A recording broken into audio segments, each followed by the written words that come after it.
Welcome to the Artist Interview Series. In this podcast, we'll feature interviews with the brightest musicians and music instructors from around the world.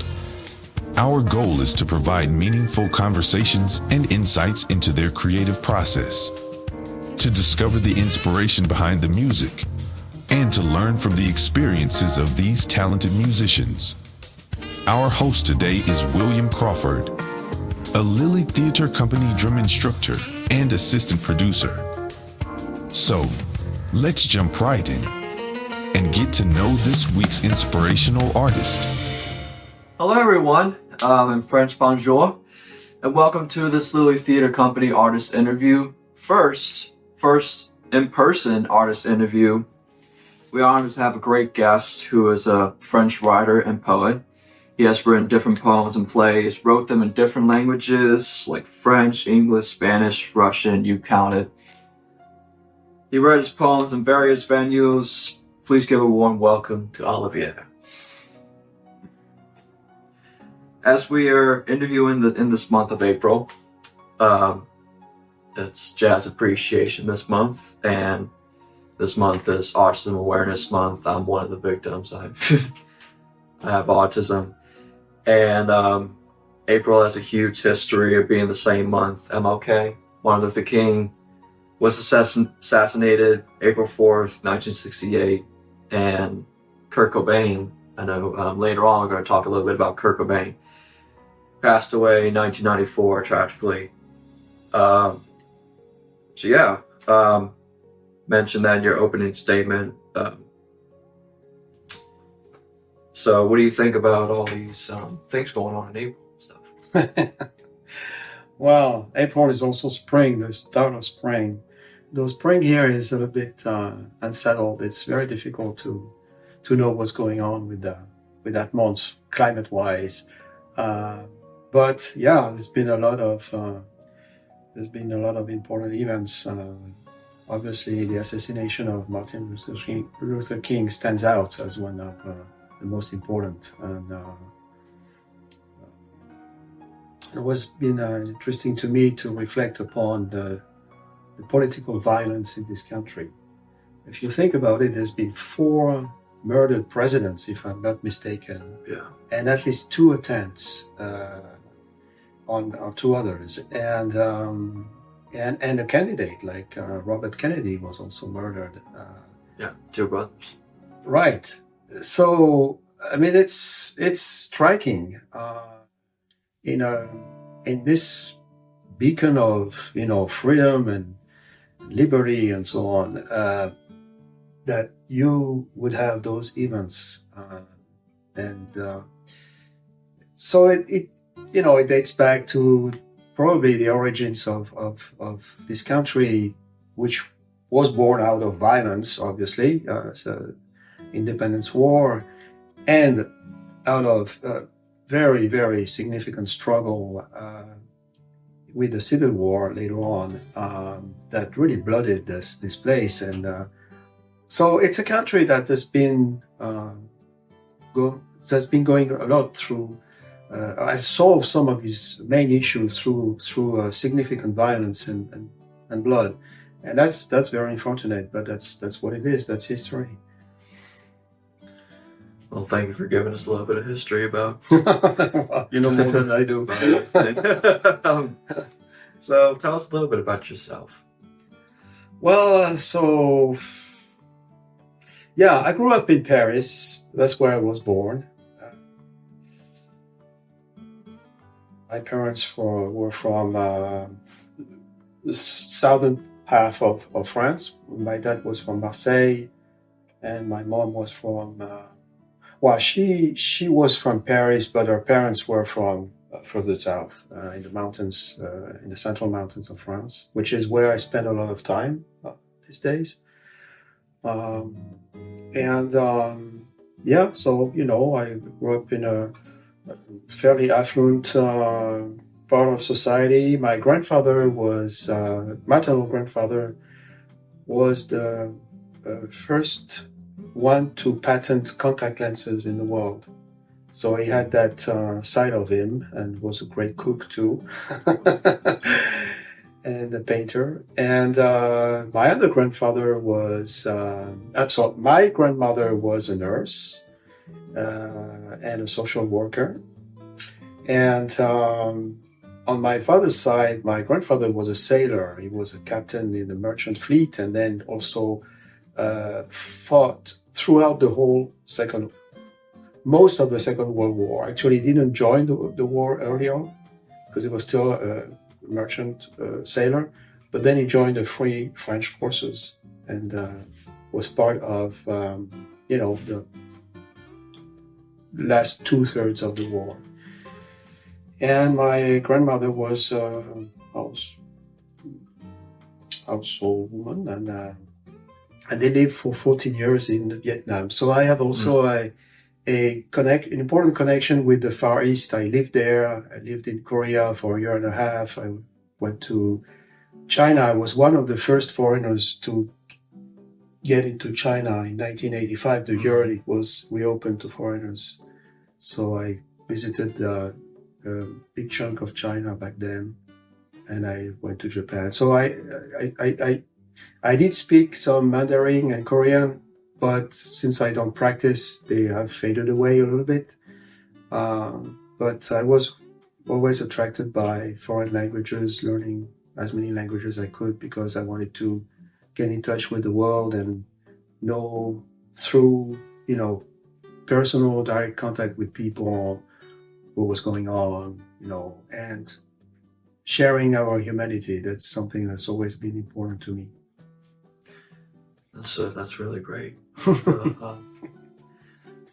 The stories and stuff like that. What brought you to the Boston area? Oh yeah. So it was my ex. We were living in Paris. She's from Spain, and so we have 2 kids together, 2 daughters, and she wanted to study a master's in public health. She's an anthropologist. She had just got a PhD from a university in Paris and one in Spain as well. And she said, I'd love to study public health, but she thought that it would be more multidisciplinary in approach here in the US. And she also had spent a year in Santa Cruz, California. So she was, already, she had some understanding and knowledge and appreciation of this country. I had too, because I had spent, when I was 18, I spent 1 month in Shreveport, Louisiana. Oh. Yeah, the deep south. Yeah, from 45 minutes north from New Orleans. You are? So I'm from Louisiana. Wow. That's my home. Okay, so we'll talk about Louisiana, because that's the place I know best after the Boston area, New Orleans and Louisiana. And one of my daughters has graduated from Tulane. The other one is there now. She's actually teaching sculpture. And their mom is a professor at Tulane. So it's coincidental, but Louisiana has been back into my life. And so it was my first contact with the US, Shreveport, Louisiana.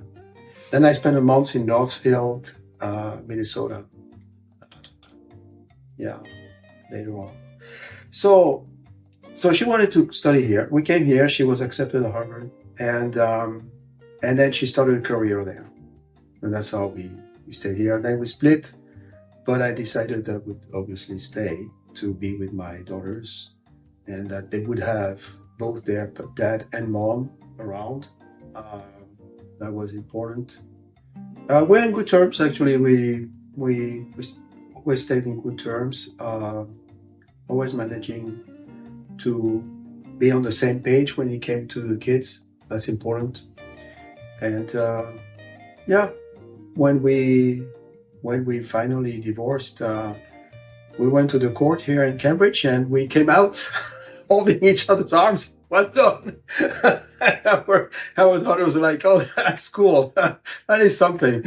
But yeah, we've remained in good terms. And Yeah, I'm glad that you're just thoughtful having your kids there and being here for your kids and stuff. And I'm glad you're. I came up here for Berkeley and stuff, so that was my that's my college and stuff, and that's like kind of like one of my first times. My other first time was being in Seattle, but that was like a vacation. But like my first time living up north was for college and stuff. So okay, you said 45 minutes north of New Orleans. Where's that? Slidell, Louisiana. It's a small town. Okay, it's the other side of Lake Pontchartrain. Lake Pontchartrain, yeah. It's on the other side of Lake Pontchartrain, so yeah, that's my home. Yeah, but yeah, well, I'm glad that you're. I've been nearby. Okay. Yeah, that's cool stuff and everything. Yeah. Yeah, glad that you're in Boston, living your life and everything. So, when did you first start writing? Oh, that goes a long way. I started writing the first poems I wrote. I was 9, 10. Yeah, I wrote a bunch of them. And I can't actually remember the first I ever wrote. I can't recite it, but I do know what it's about. And I found it not long ago. I found this little booklet. Then I really started writing during my youth as a teenager, poetry, stories, short and long. My youth and young adulthood were very complicated, and so I didn't really know which way to head, generally speaking. Writing was stories were a bit my way out of my troubles, but even that was troubled. I was discouraged a lot from writing by my folks, especially my mom. She didn't see it as something I should do, and she tried to push it back, and other things. But so I kept at it. There was one time when I threw out much of what I had written. It was sort of suicidal a little bit, in a way. But I couldn't help it. I had to get back to writing. And so there was some gaps of but I never really stopped. It always happened. Yeah, I noticed with I'm not like an actual writer, but I used to write just to get my feelings out. Yeah. Everything. Like when I'm troubled, or if I'm just have this a mental breakdown or something like that, I just write it down and everything. It really releases my troubled thoughts and everything like that. So it really helps and stuff, and I'm glad that it is cathartic. Have that as part of your It is partly cathartic. I know it helps to clear out some things, put in perspective sometimes. Yeah, I mean it's somewhat therapeutic. Yeah. I mean, it's helped me to see things I had not seen clearly before, to put into perspective things that were blurred and which I had a vague sense of, but putting the words on those things just was powerful, and it helped me understand what was going on. And so, sometimes it did, but that came late. Actually, I had several attempts at confronting some of my issues directly through writing, but it was probably too direct. See what I mean? Really getting into the thick of it. And one more recently, in a way that was completely unexpected, I got back at it, but that was not the primary intention. I was just exploring things that were going on with my brain that I thought were interesting, and I was just trying to describe the ways those things were showing up, and the lines of thoughts, how they were working in between each other parallelly, and so on. And just writing about that, which was kind of documentary, it opened up a whole new world and a whole new story. And I started, getting back to the traveling I had done and my younger years, and that was what I had attempted to do before, but done in a very different way, and it was really revealing. Yes, definitely helps a lot with writing and everything, and like I said, it really helps with the thinking and everything. And it's I'm glad that you're doing what you do and everything. It really helps you do what you do and everything. Yeah. So if there's any like big authors or any influences that got you to writing and stuff? Yeah, I've along the years I've read a lot, and there's always been authors that have really struck me. So I would say when I was a young kid, a young person, I was very much into reading Jules Verne, for example. Mm. So I read not everything, but a lot of what he wrote, and a lot of adventures, books, voyages,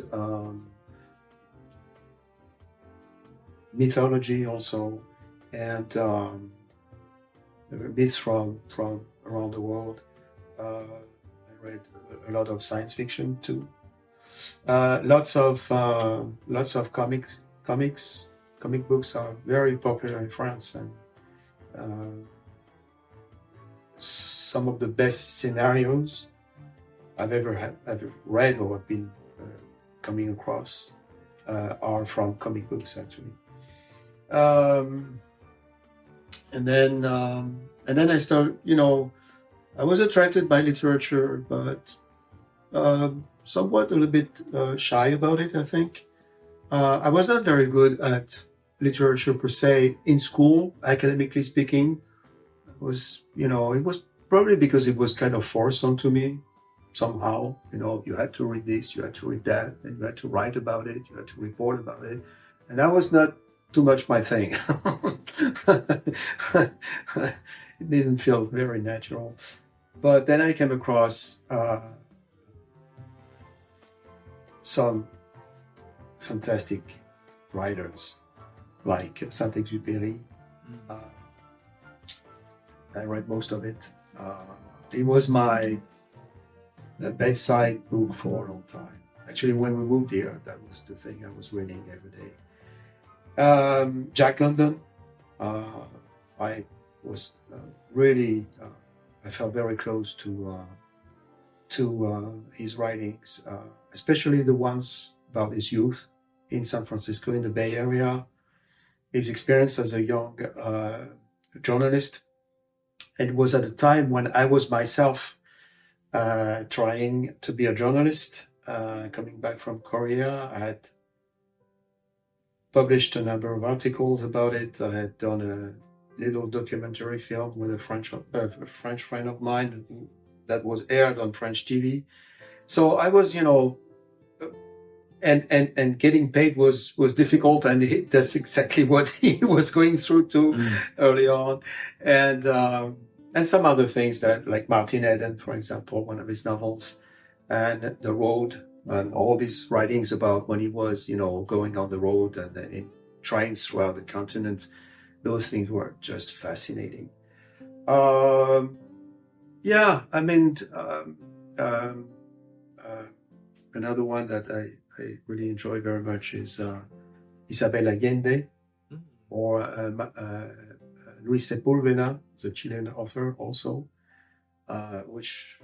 whom I really enjoy, who died out of COVID, unfortunately. Um, and then, yeah, many different authors. And then in poetry, um, Victor Hugo is kind of central, but another one is Aragon.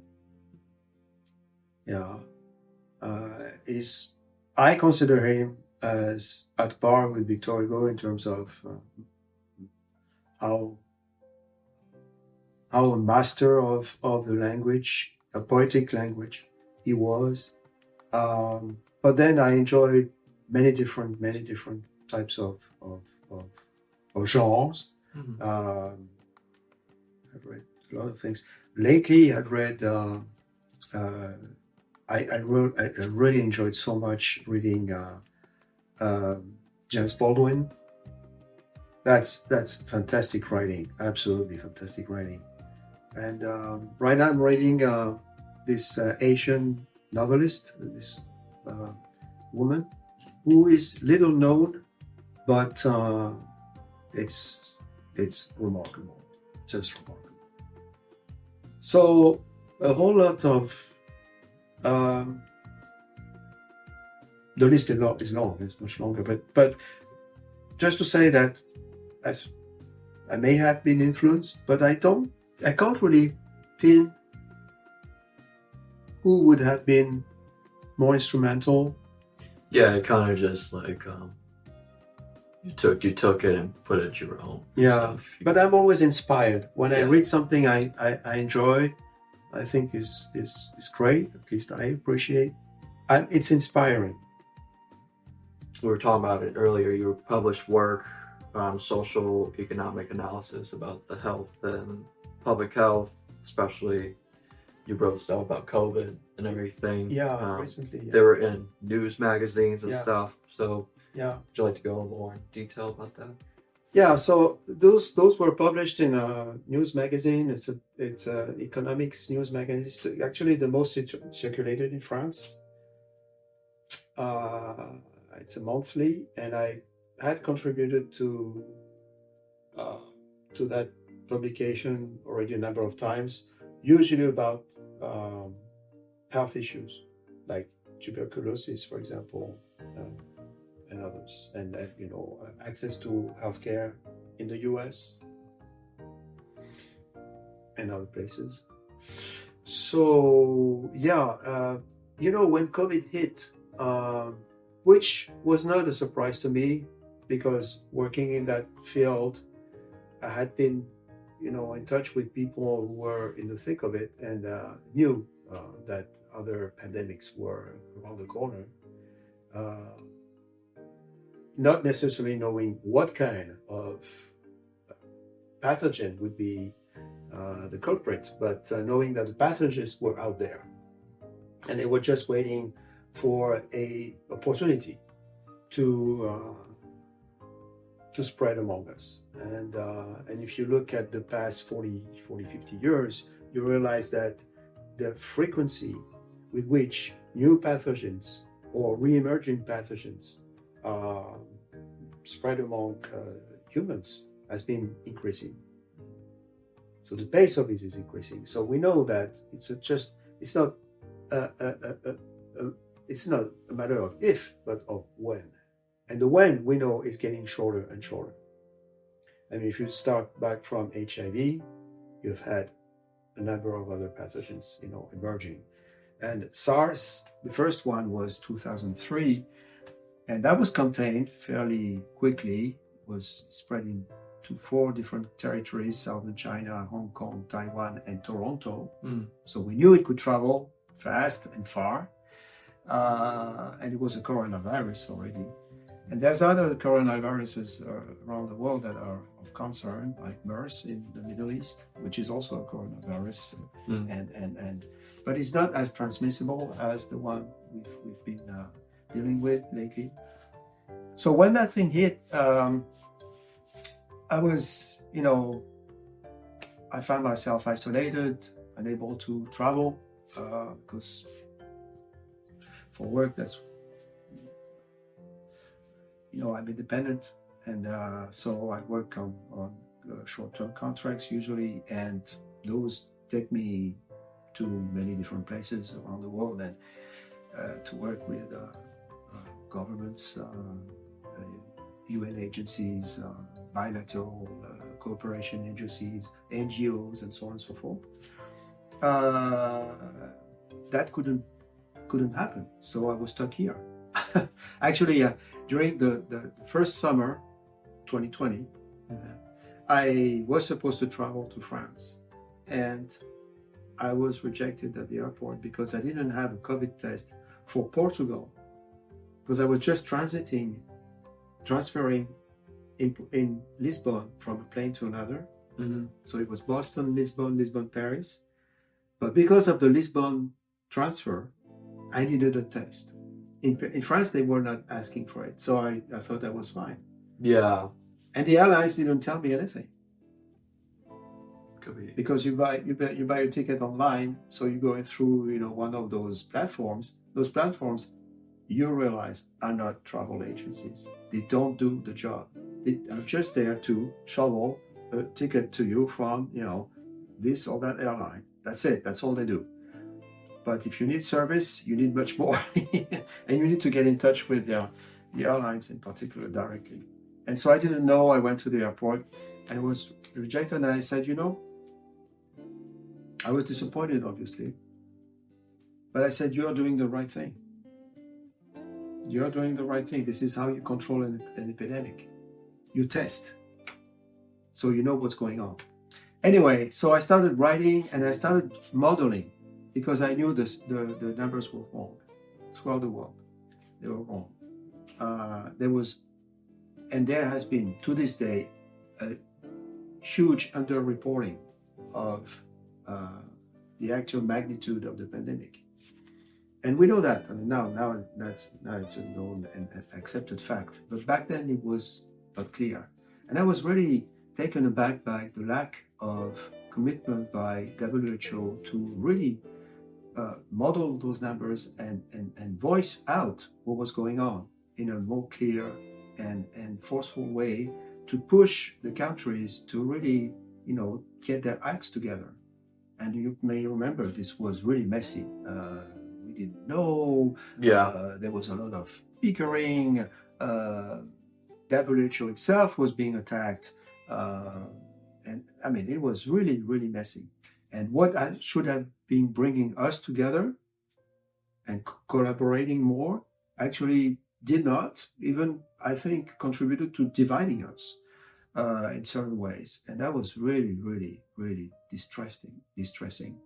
So I published one article saying that we ought to take this as an example of why we should cooperate more, and maybe even think of some sort of universal healthcare scheme globally, not only country by country, but think of a mechanism to sort of take care of each other, country from country. And we do have those actually for infectious diseases.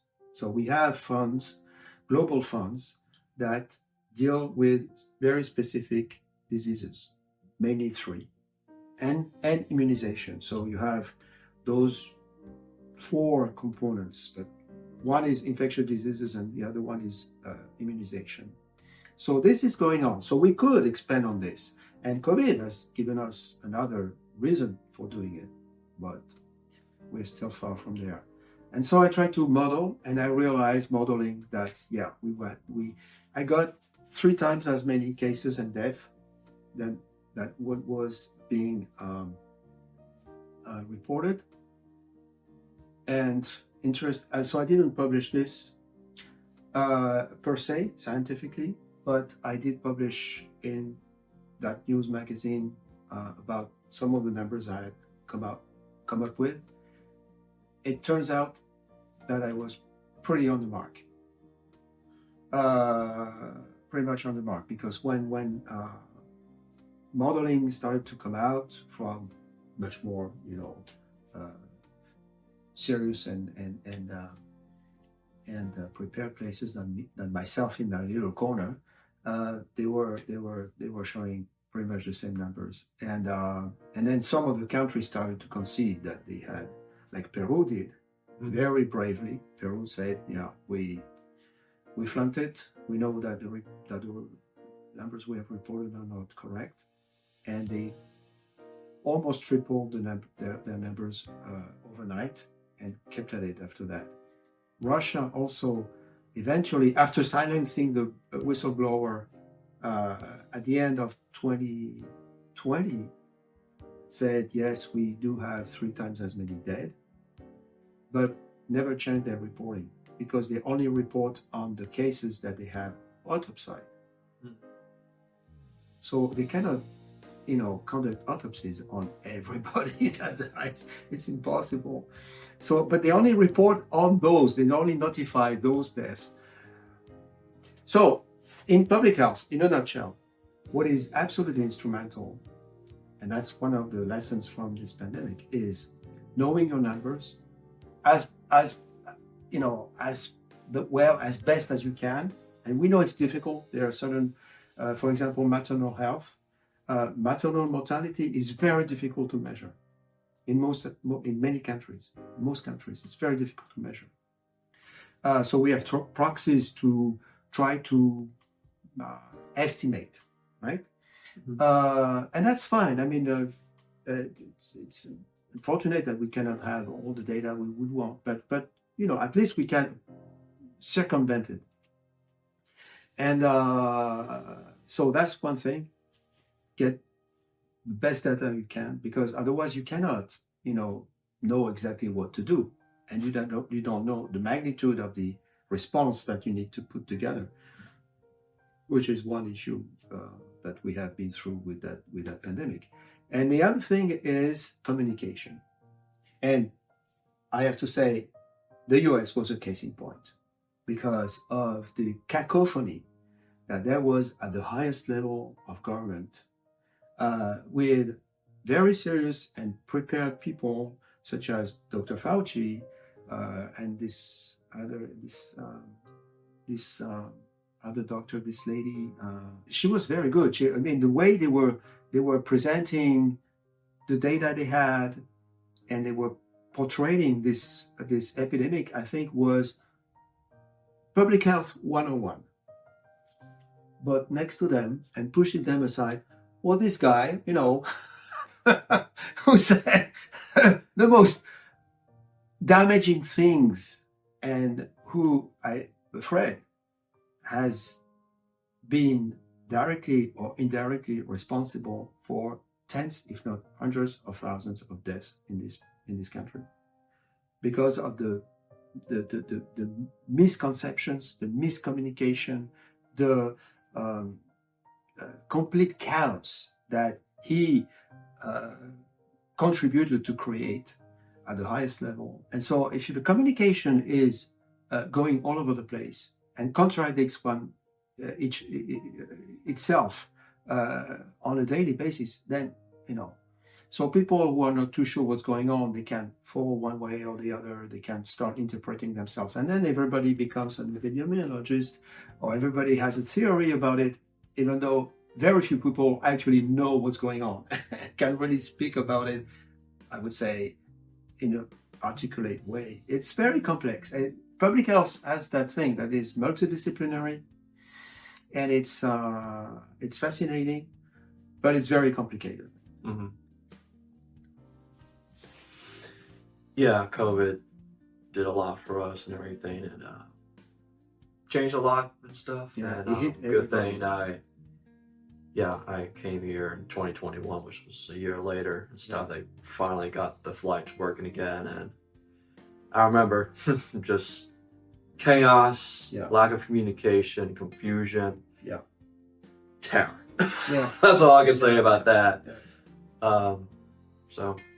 That's COVID right there, everyone.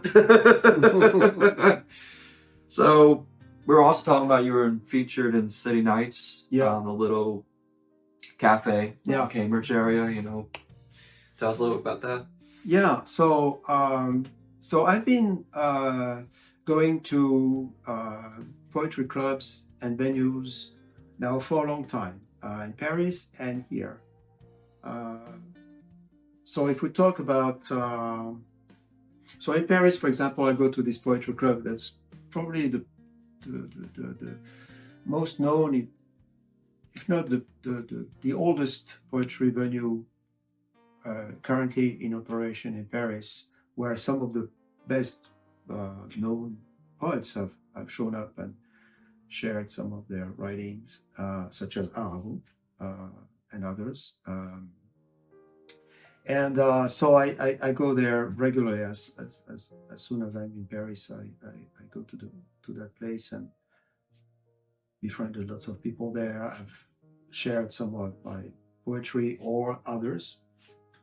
And then here I go to different venues, and lately this City Nights venue has been my mainstay. I know the organizer. He was the city poet of Cambridge for 2 years in the past. And he's very active in fomenting activities around poetry, in bringing poets together, sharing poetry with audiences. And so I've read along in those venues, and also at other places like at the Lizard Lounge every Sunday. There's Lizard Lounge, I know that place. Yeah, the Poetry Slam that Jeff Robinson organizes every Sunday. It's been going on for more than 20 years. So I go there. I've read there too. It inspired me actually to write also slam-like poetry. I've sometimes even been writing as things were going on, because I was getting into the pace, into the rhythms and the moods, and I could share that. So there's this place now. The Cantab also has a poetry night every Wednesday. So I've read there a couple of times, been there a few times.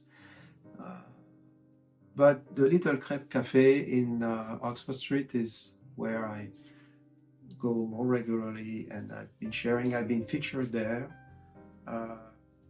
And the person who organizes it has been pushing me for a number of years now, from way before even the pandemic, to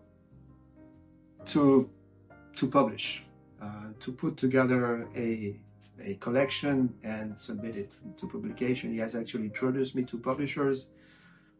But back then I was, traveling a lot, procrastinating a bit, writing a lot too. So I didn't take the time. I wouldn't take the time to really get really serious about putting this collection together, refining it, or ordering it, organizing it. I had done a number by myself because I've written hundreds of poems. And so I sort of classified them by genre, by, the themes that they were dealing with. And, some of them are more for maybe younger readers. Others are for, older folks and whatever. I mean, so I had done some of that, but it was, in the meantime, I submitted short stories for publication that got good,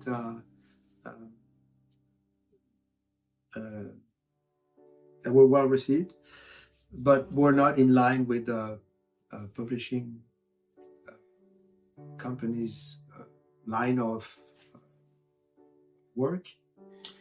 And I'm not very persistent. Like publishing, I know I should do it because I want to share. I want to share. I want to, being involved in that world also of literature, but in the sense of participating in this world, being part of it. This is one of the ways I think I can be part of, can be alive somehow, and that is not easy for me. And so writing is, but sharing what you write also is part of why I should do it. And I love to do it, actually. I love to do it. I love to get, feedbacks and responses. And they have been fairly positive, so that's very encouraging. And so he told me, look, Olivier, no, you really need to get serious about it. I want you to get that collection by. So if you give me deadlines, then I start to get organized. And so I got it. And so it's going to be published now. I got it. I met with the publishers again, and actually just a few days ago. And so now I have to come up with a forward and a title, because I don't have a title for the collection yet, but I have to come up with that.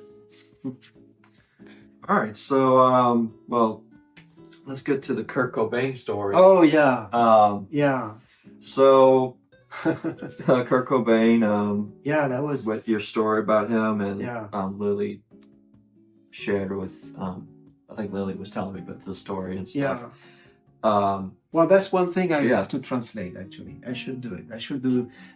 Now that we're talking about it, I think I should try to share it here with people here because it's in French. But it came out of a dream.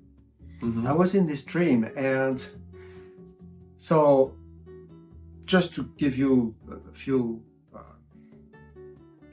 points of reference for the stories, I was walking up that high land, high ground, forested high ground, but with open space. I could see a large valley, and it seemed to be the northwest of the U.S., like Oregon, Washington, somewhere. Yeah. So just to let y'all know, Kurt Cobain, if y'all don't know about him, he's the famous grunge artist from Nirvana. Yeah.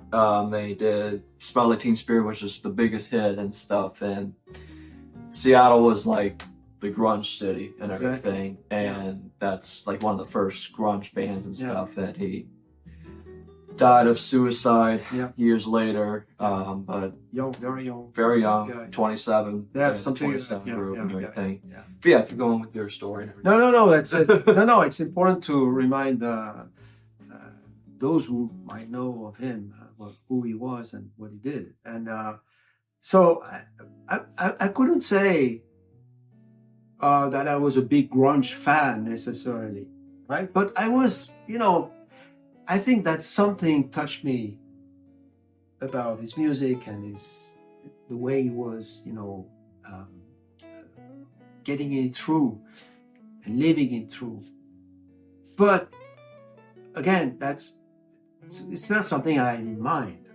It just happened that night.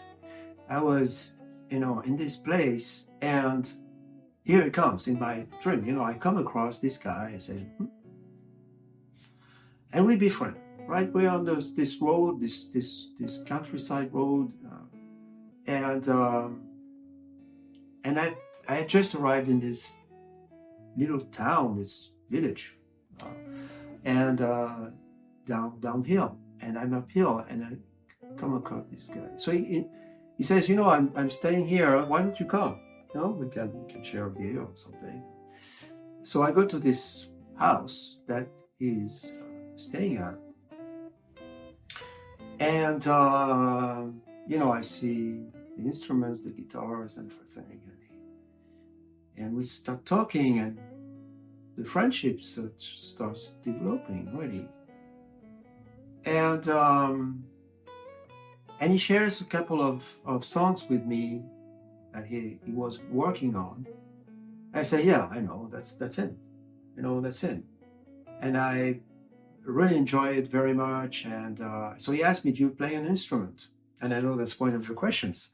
So I do play the guitar, but I play classical guitar, and I'm certainly not, very good at playing. I picked it up very belatedly, and so I played the piano when I was much younger, but the guitar is something I've been playing more recently, and sometimes going along with very good players. People really. Some who have been at Berkeley actually. So I just get along, but doing as little noise as possible, not to disturb anyone. But I enjoy it. And so he asked me, do you play an instrument? I say, yeah. I still tell him about the guitar, but not the kind of guitar you're playing, not the kind of music you're playing. And so I ended up sitting in front of those drums, and I start drumming. But I say, I've never drummed before, but maybe I can. So he's very inviting. It's like very complacent. No big deal. Don't worry about it. Do whatever you can. It's great. Let's go. And so I start drumming for him, but I'm not a good drummer. I just, so I limit it to the strict minimum so I don't ruin his part. That's basically what I try to do, not ruining what he's doing. And it becomes, really interesting. And then so he invites me to stay over at his place. So the next day I move over to his place and we do it again. And that night, we both wake up in the middle of the night. And we find each other in this living room, and I tell him about the dream I had just had, where I was drumming along his playing with the whole house. Banging or whatever could magnify, amplify the rhythms, the tempos. And I think that it's a great idea. So we try. We take pipes, we bang on anything that can resonate. Yeah, it reminds me of Stomp.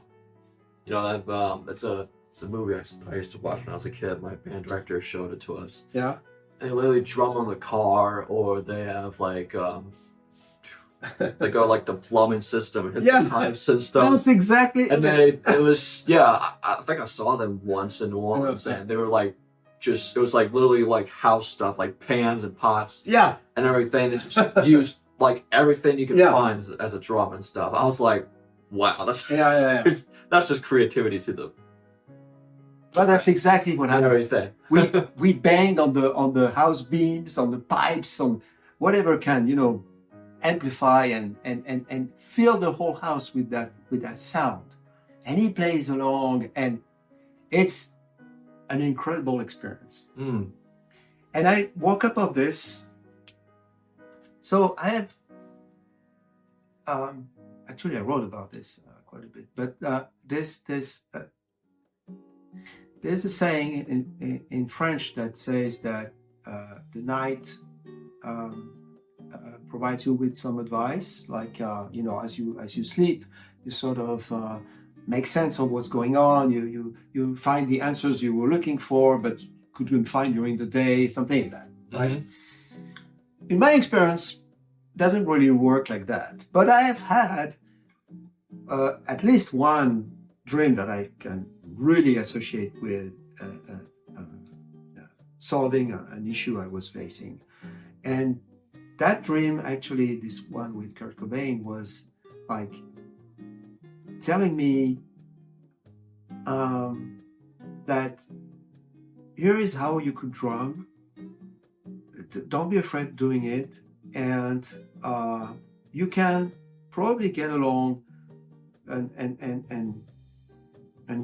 play the drums maybe the guitar, probably, with serious musicians, provided you keep it simple and don't try to get fancy and overdo it. Just do what you know, but the little you know might be enough to have a good time and share something through music.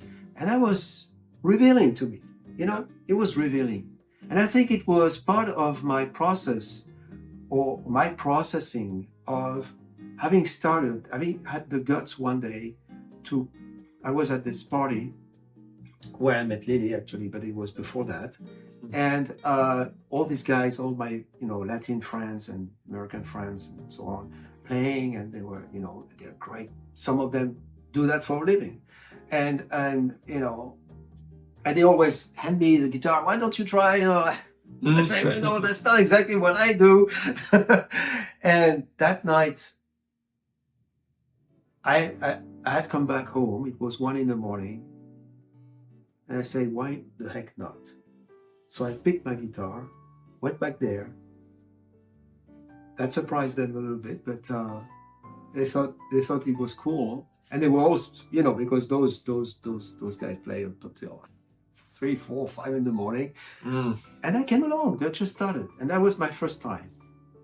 And so it was probably shortly after that. I had done it like 2, 3, maybe 4 times. And one time I got some nods from this guy saying, hey, okay, Olivier, that's not so bad. doing fine here, and because when you learn classical, you learn music very differently. You read music, like, I play those things. So, so I read, I have books and I play along, but so it tells me whether there's alterations, but I don't know the key. It doesn't tell me this is. Well, that's a key at G. Okay, so you find it right. You know that you know key of G, but for me, I've got to compute it, right? I have to. Yeah, that's part of. It's not natural. It's not natural. It's not natural. But for these guys, that's all they know. They actually cannot even read music. Most of them.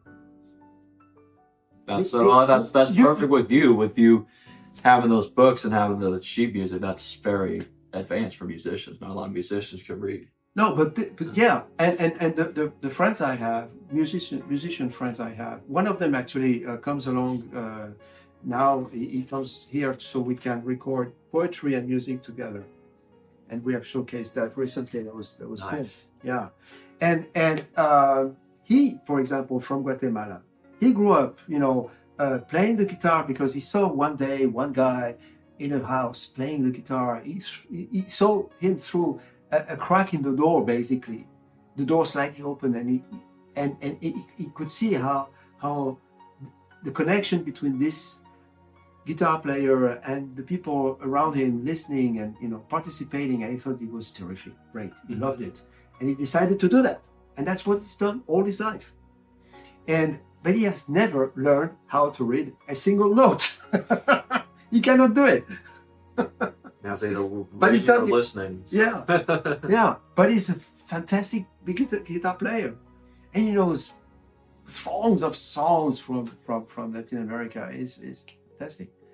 And so for me, of course, it's not easy to play with these guys because I come from a slightly different musical culture and training, sort of training. But I decided I would try to get closer to what they do, and that was satisfying. And I think those things were going through my head. Am I good enough? Can I do it really?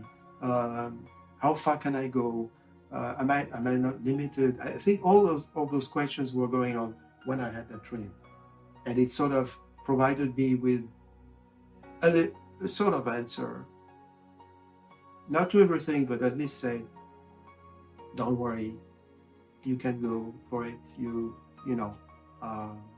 probably have just enough to be part of it somehow." and that was reassuring. Yeah, it's very hard to like not get accepted and stuff. Like it's very easy if you're like a beginner or advanced or anything, you can still get accepted and stuff, and you can always like what you got books and all that stuff, so you keep on practicing to get better and everything. But yeah, I sometimes have those feelings like, am I good enough? Can I play for this gig? And I just like I try to be perfect with my music and everything. So yeah, I'm not just an interview host, I'm a musician too, but I'm trying to think. So let's bring back to Louisiana. So Yeah. New Orleans, that's where the French started, was New Orleans, the French Quarter, the French Quarter and everything. They New Orleans has a lot of French in it, and also my stepmother, her name is Cherie, if you have heard of that name, it's a French name, and stuff like that. So a lot of French culture came in New Orleans stuff. So I kind of think you that's why you like Louisiana. Was founded by French people, by Cavalier de la Salle in particular, in the 17th century. And then the Cajuns also came. Yeah, the Cajuns. The Cajuns actually are Acadians. It's the original name, and Acadia, the area is all the Atlantic provinces of Canada. That's where they were deported from, actually. The first concentration camps that I know of in history were done by British troops against the French living in that part of the world. They would round them in their villages and their churches on Sundays, for example, as everybody was in the church. They would round the village, burn it down, take all the people out, put them in those camps. So that was during the French-English wars. And then half of them died in those camps, and the rest was spread out among the 13 colonies. And then they were mostly rejected from those colonies, and the survivors ended up in Louisiana, where there was already a French settlement. So New Orleans and others. And so they brought with them their culture, their language, their music, and their pronunciations. And this one reason why they call Cajuns, so Cajun in French, is because it's a mispronunciation of Acadien. Acadien. So all the Louisiana people out there, there's some history about New Orleans and everything. Oh, they know that. They know that. They probably they know that. I learn something new every day, so that's what I think about it. Yeah. But have you ever taught people how to write and stuff? No, not really. No. Not really? No. My kids have picked up writing, and one of my daughters, one is an artist. She's dedicated to sculpture and other forms of art, and that she combines and teaches also now. But my other daughter, who's in film and documentary production, she also writes poetry, and pretty good one. But that's probably come from my writing, but that's the only transmission I can think of. I've never taught anyone how to write because I don't think I'm suited to do that. Anyways. Yeah, so go back to Europe. We go back to just write poems, talk about history and all that stuff. You're doing a lot. So we were just talking about plays and stuff. Have they been performed anywhere? No, not yet. Not yet? Not yet. Well, it's a recent endeavor. Not writing plays. I've written plays since the 90s and have a whole bunch of them. But the idea of really getting out there, trying to have a chance to have one of them being represented, that's new. That's new.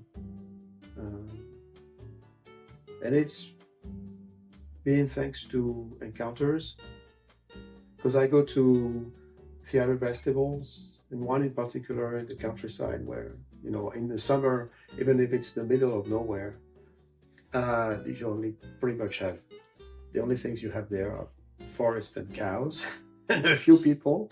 But in the summer, it's bustling with lots of music, theater, all sorts of things going on. And so I go to this one festival in particular that I really enjoy. And that's how I met this director, and we befriended. As you know, I shared about writing to her, and she said, "Oh, I'd love to see what you're writing." And I don't know, there was a bond, something happened, and so I sent her a bunch of short things, and but she's so busy that she has not had, I think, a chance yet to read any of it, apparently, because I saw her recently in January, and she had not done it yet. And she assured me she would be doing it within the week, and then within the week she had other issues coming up, and sick dad and so on. So things happen. And here, my friend who pushed me to come up with a poetry collection, who said, "Oh, you're right," because he's also a playwright, and he told me, "Well, so tell me about what you're writing," and that gave me an example of something I'd written recently. He said, "Oh, I love it. We should organize a public reading of it." So we'll see. It's just in the pipes. I don't know. Is there light at the end of the pipes? I have no idea. Could be. But I hope so. I'd love it. Also because I love theater. Chekhov. That's talking about authors. Chekhov. Reading Chekhov and other playwrights. Some of the best reads. I love Chekhov. And I played, actually. I acted in one of Chekhov's plays. The bear. I was the bear. Oh, nice. Yeah. Yeah, there's some of your play or shorts you want to read to the audience and stuff you'd like to share? Sure. Yeah, I could do that. Yeah. So in France, there's a lot of you would call community here, or racial marriages. Lots of it. Okay, it's fairly common in France. And statistically, actually, it's been measured, but it's way more than in Anglo-Saxon countries, where people tend to marry pretty much within their communities. In France, it's much more fluid in that sense. And so this is about this is a young couple.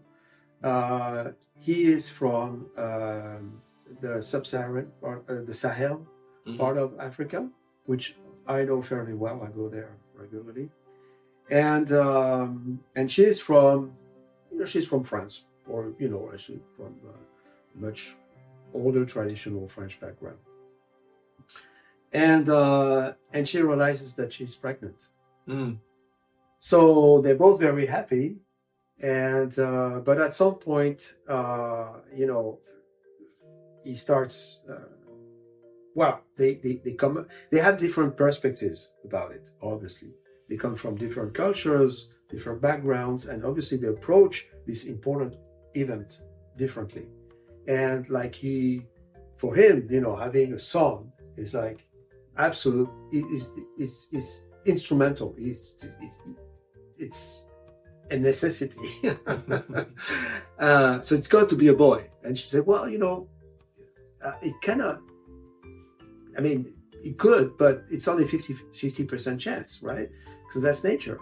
Yeah, but there's a way to make sure that. I mean, it's just so. Yeah. So they have the discussion, and it's obviously opening up about what's important for one, for the other, and then they move on, and they brush up on a number of other important issues about culture, religion,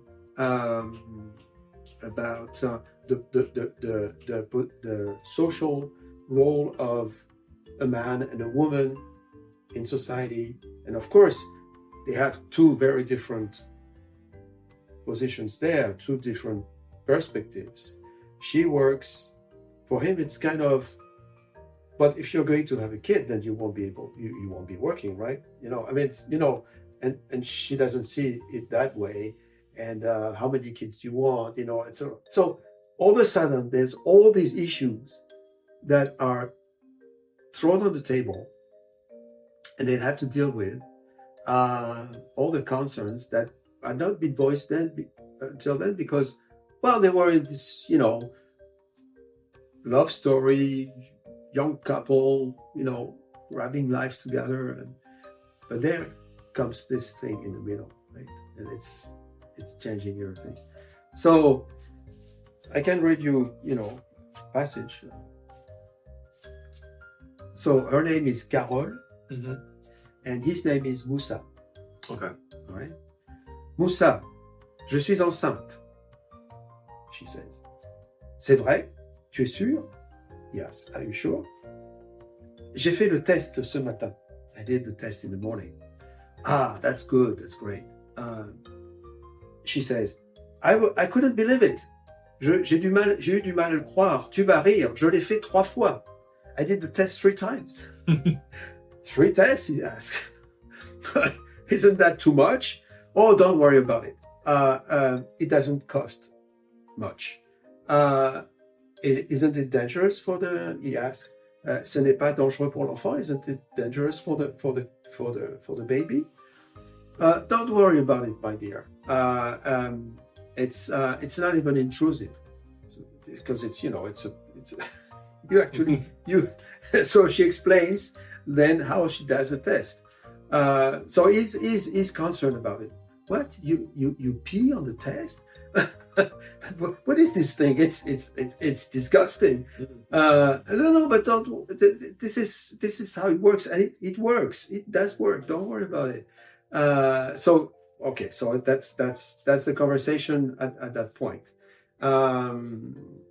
And he says, but doesn't your test tell you whether it's a boy or a girl?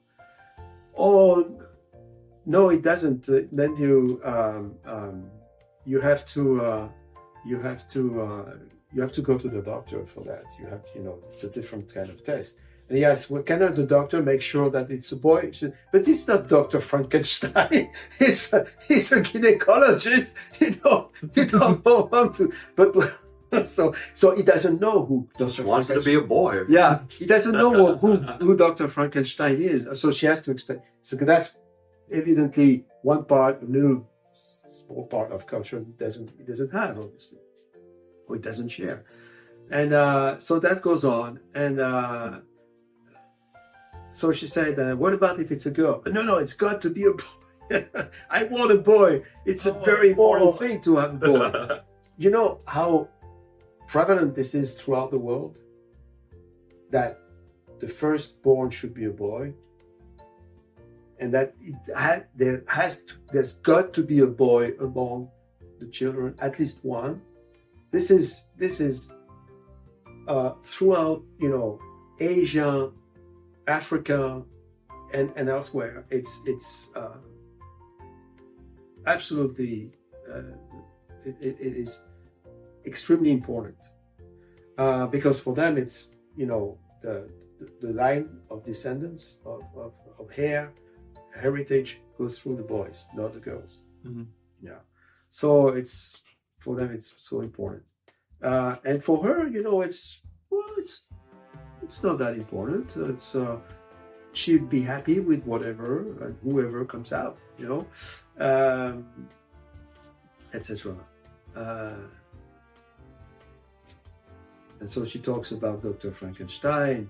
Mais Moussa, il n'y a ni Dr. Frankenstein, et heureusement parce qu'il est épouvantable dans le film. She says he's awful character in the movie. Ni un autre docteur qui puisse changer le cours de la nature. So neither this Dr. Frankenstein ever existed, or another doctor can change the course of nature. That's what she says, right? Nous aurons ce que nous aurons. We'll have what we will have. you men, how you go sometimes, how you approach things sometimes, and etc. And so then she tells him about the fact that why when she gives birth, then she'll have, actually even before that, she'll be on leave of absence, paid leave of absence, right? Maternal leave. She'll be on maternal leave. Oh, he says, oh, that's interesting. I didn't know. How long? So she said, well, it's about 2-3 months, and that's it. It should be 2 years, and he wants her to stay at home, take care of the kid, and so, but she's having issues with that because she sees how, differently he approaches those things, and he wants her to quit her job, and he wants her to have, a baby after that, another one. So how many do you want? 5, 6, and so and then how are they going to name him? And so that's another big issue, because he wants his son because he only thinks of the son, to be named after his father. So that's another tradition you find in many countries, like Spain, for example. In the Spanish-speaking world, so Latin America works the same.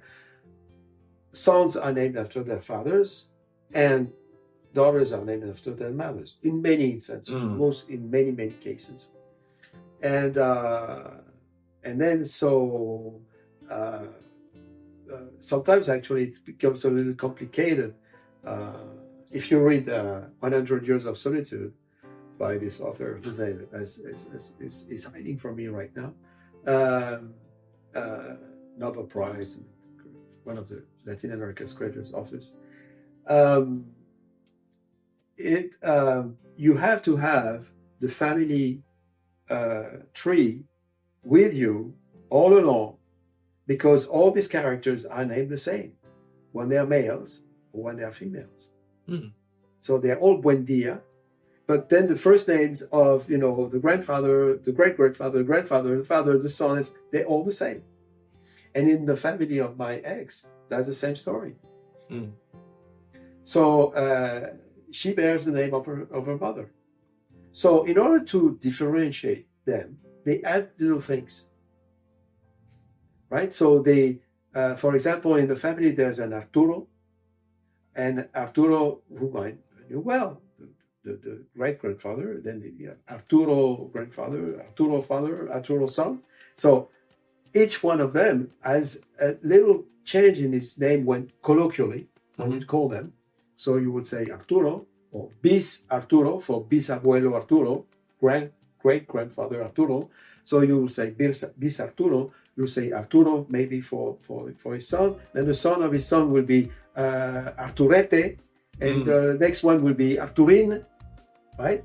But so this is how people differentiate. But basically they all so there's a little bit of that going on too in that discussion. Yeah, I was I'm the third of my family. So my grandfather is William Crawford Sr., my dad's William Crawford Jr., and I'm William Crawford III. Okay. Yeah. So I guess we got that from the Spanish tradition. I noticed like male does it a lot more than female. Like I've never really noticed like female. Like it's I know they get their middle names from their mothers and stuff like that. Yeah. Not really their first names. Right. It's mostly males that get their names from their fathers and stuff. In France, on the contrary, we try to avoid that. It's fairly rare that someone would name their son or their daughter after themselves. It's very rare.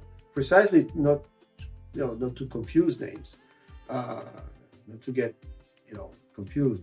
But in a Spanish tradition in particular, that is almost the rule. So, but it is. So he wants his son to be named after his father. And she says, well, yeah, but I like also that Georges, for example. And who is Georges? Who is Georges? Well, Georges, is I think our grandfather. Yeah, but that's further away, And then, so they have those discussions. cultural discussions about, how should we name our son or daughter? Because then they also, she manages to let him acknowledge that it could be a daughter. So if she's a girl, how would we, and they have a whole other discussion about naming a daughter. Mm-hmm. And that's also touches about death and death and life, but in particular death of young children, because he's coming from a country and a family and people and a population where there's still a very high child and infant and child mortality rate. So his family lost a sister of his when she was very, very young, just a few months old, and he thinks of naming his possible daughter after her. Yeah. Right. That's one of the things he has in mind. It's not the only name, but he is thinking of that. And so there's a moment actually of tension and tenderness between them, because she didn't know the name. She knew about the dead sister, but she didn't know her name. And so when he says that, she's like, at that point she has become a little nervous about the whole thing, and she said, "Okay, so who's this Aishatu? Is she yet another of your sisters?" And he's at this point is kind of angry, because he says, that's the sister who died. "Oh, I'm so sorry." So then because she loves him, and she says, "Oh, I'm so sorry, Musa. I didn't know. Had I known, I would have never said that to you. But I'm very sorry." And so and so they talk about a pediatrician, because the kid will have a pediatrician, and he says, "What? Pediatrician? What's that?" He has no idea. Because they're not used to having pediatricians. I know pretty well the healthcare systems there. Let me tell you, having a pediatrician following up on what's going on with your kids, that's extremely rare. So he doesn't know what a pediatrician is, and he says, "Well, pediatrician? What's that?" "Why?" Says, "It's a doctor who follows up kids, who takes care of kids." "What? Are you saying that our kid is going to get sick?" For him, a doctor means you're going to get sick. You're sick. No, she said. So she has to explain to him also, the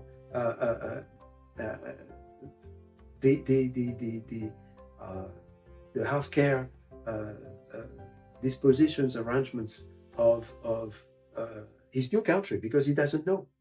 So they have to negotiate that too, and so on and so forth. There are some other issues that they have, like he wants to have all the women in his family come, so they can take care of the kid too, because that's how they do it there. And she's a bit sad about it, because I don't know. And so they also talk about how one society deals with bringing up kids versus the other one. And so they try to, and there's some moments of sort of humor too in there, where like she'd say, "Oh, you man," because he's not only a man from Africa, but he's also a man to her, right? Yeah. And so he said, "You man," and at some point he's like, "Oh, you women," because yes, they have an approach that somehow, somewhat, is males or is females, because that's who they are also. So there's the gender negotiations also, and differences going on there, so it brings up a whole bunch of, and it's a fairly short, it's not a very long text, but it was really interesting to have all these things being packed there and negotiated and going back and forth and with emotions. So yeah, that's hopefully we can share this.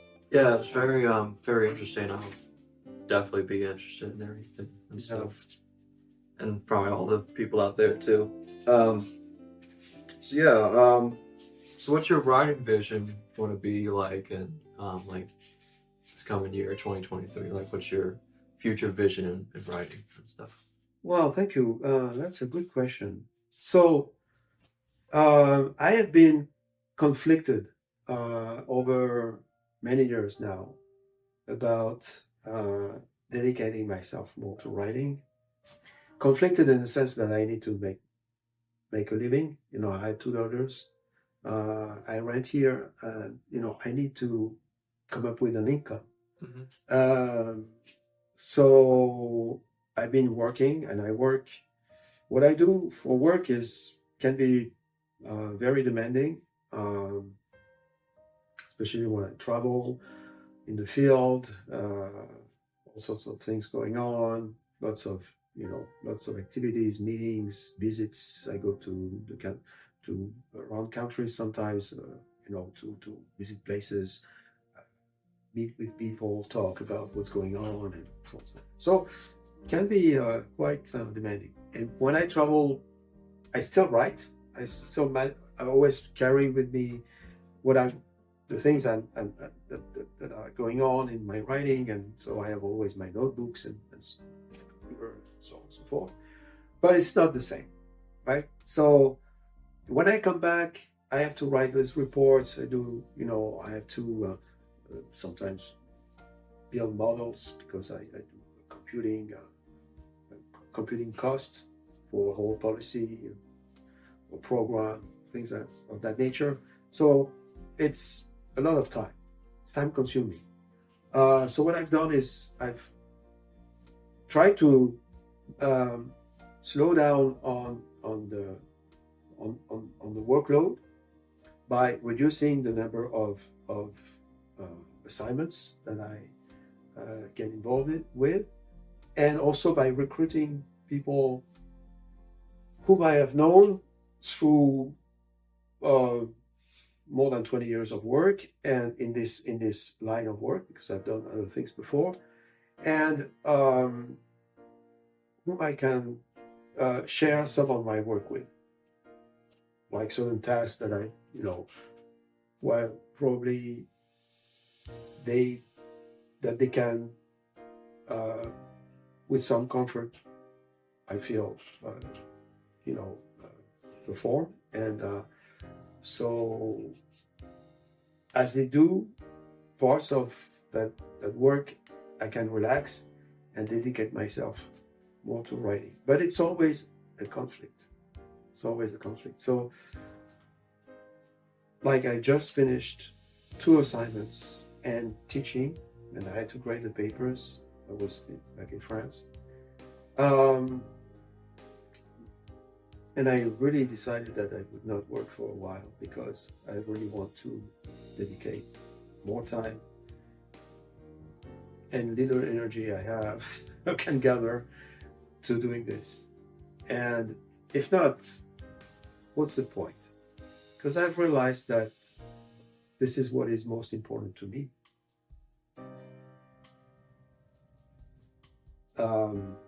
It took me years to acknowledge it. Also because I didn't really have much of a choice for many years. For all sorts of reasons. But I know this is how would I put it? Because I don't want to sound too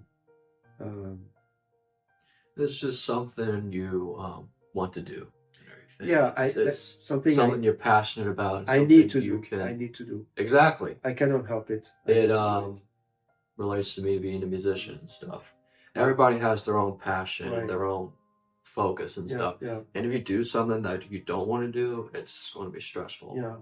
And it's going to be miserable.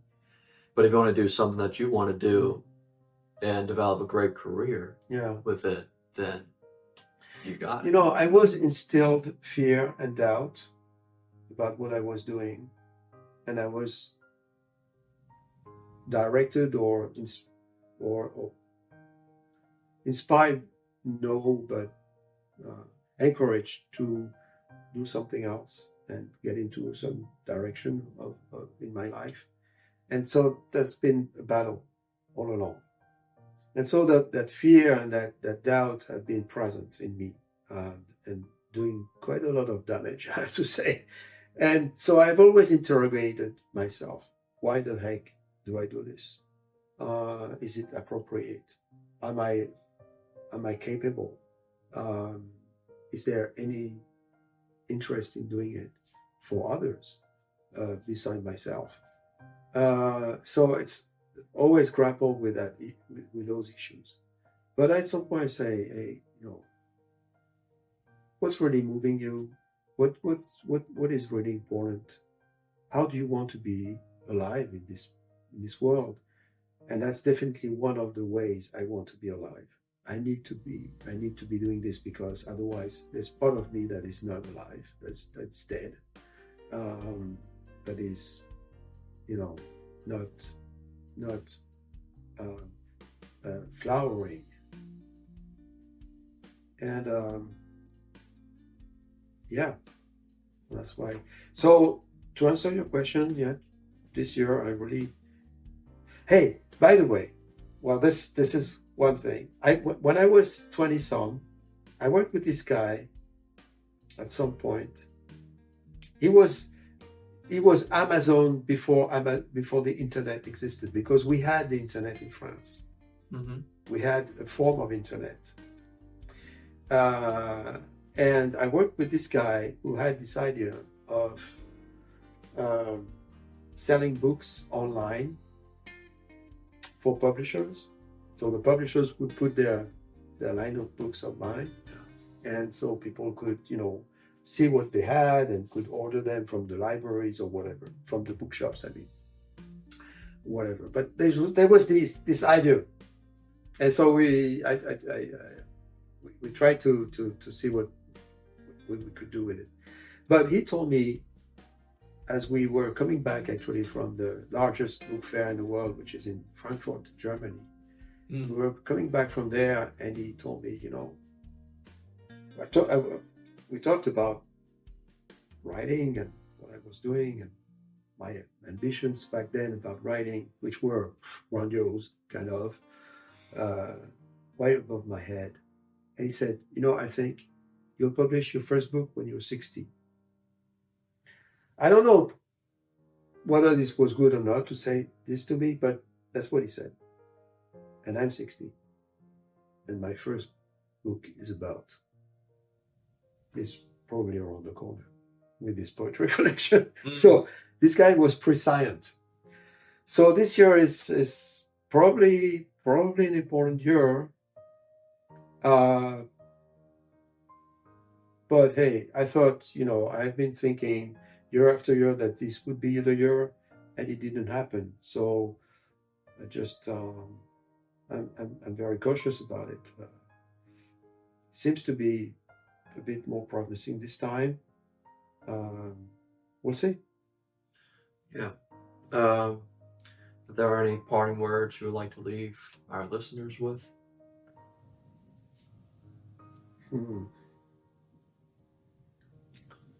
No, I don't know. Well, first of all, I'm really so grateful that that I met Lily, and then I met you, and that you're here today, and that we're conducting this interview. For me, this is pretty surreal. Plus, who am I? And I don't have much to show for it.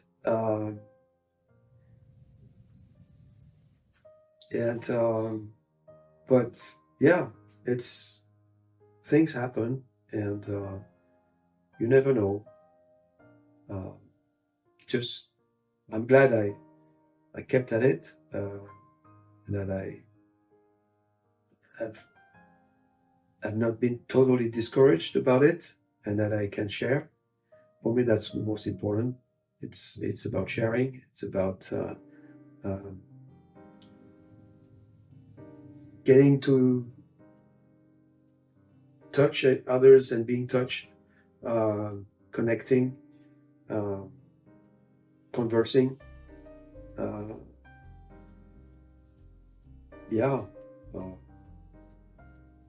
I don't know if that's good enough, but that's what I would say. Yeah, thank you so much for You're very welcome. for being part of this interview, Olivier. And yeah, just very inspiring to hear all the information from you and just all the writing and inspiring Boston, France, and all over the world. We're going to post this on YouTube and Spotify and everything, so everybody's going to listen to you and posts. You can say like, hey, I'm part of this interview and stuff. And so I know you're doing really great things and stuff. So thank you for enjoying it. Thank you for joining us. And if you'd like to book a lesson with any of our faculty from Lily Theater Company, go to www.lilytheatercompany.org.